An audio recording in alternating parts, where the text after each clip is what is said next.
MakerDAO, DeFi's largest protocol by total value locked, is about to undergo changes that will affect everything from how it's governed to the price of DAI, the stablecoin it issues.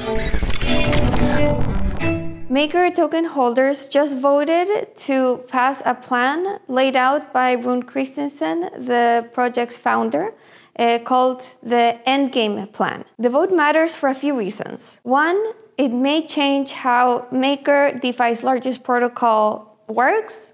It may affect DAI, the fourth largest stablecoin by supply, and it also highlights the complexities of decentralized governance. Quick reminder, MakerDAO works sort of like a decentralized central bank, which issues DAI, the stablecoin, against cryptocurrencies used as collateral. We'll get into the huge changes that this Endgame Plan proposes, but first, let's look at why this vote was so controversial. The vote has come under fire because only 15% of Maker, that's Maker's governance token, was mobilized to vote. Not only that, but 3/4 of the vote was mobilized by Christensen, who proposed the changes in the first place. Sebastian Derivo, an asset liability manager at MakerDAO, said that while 122 people voted, really only one person matters, and that's Rune Christensen, because he controls 74% of the vote if you count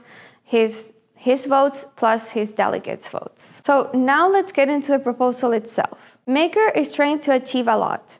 It's trying to balance a decentralized governance model, it's trying to maximize its own profitability, and it's trying to minimize regulatory risk. The first major change proposed is that now MakerDAO would have so-called MetaDAOs, which would function as independent business units. So a quick brush up on MakerDAO history. Maker was conceived in 2015 with DAI launching in 2017. It started as a Switzerland-based foundation which oversaw the development of the Maker protocol.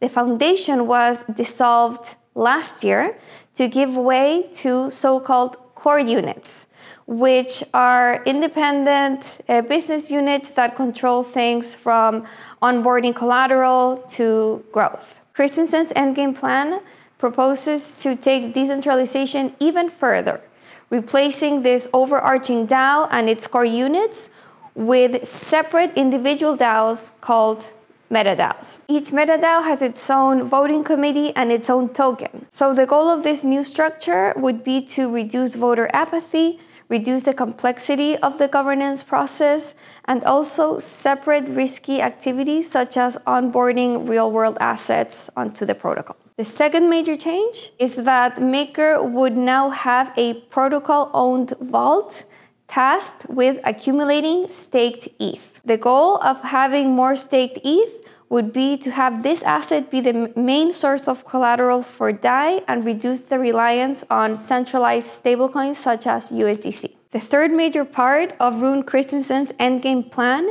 includes reducing the amount of real-world assets held in the MakerDAO protocol to 25%. The thinking is the more MakerDAO relies on centralized assets and real-world assets, the more that regulators and authorities can come after it. This would have huge implications because it would mean that DAI would have to be allowed to float freely against the dollar instead of trying to maintain its one-to-one peg. Members of the DeFi and Web3 community argued that a loss in its peg would undermine confidence in DAI, and that trade-off would be too big to take to ensure censorship resistance. So what's next? Now, Maker holders are expected to vote between three strategies: Pigeon Stance, Eagle Stance, and Phoenix Stance. So Pigeon Stance assumes low regulatory risk.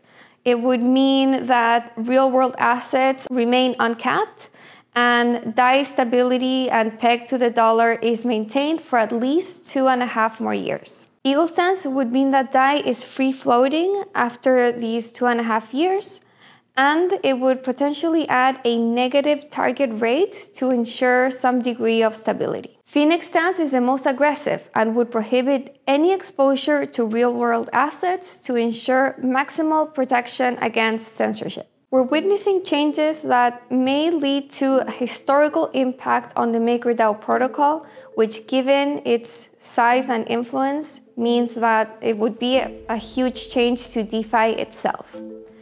At the core of this debate lies how decentralized should DeFi really be? Should Maker really forgo all exposure to real-world assets and centralized assets in order to make sure that there is no way it can be censored or regulated away?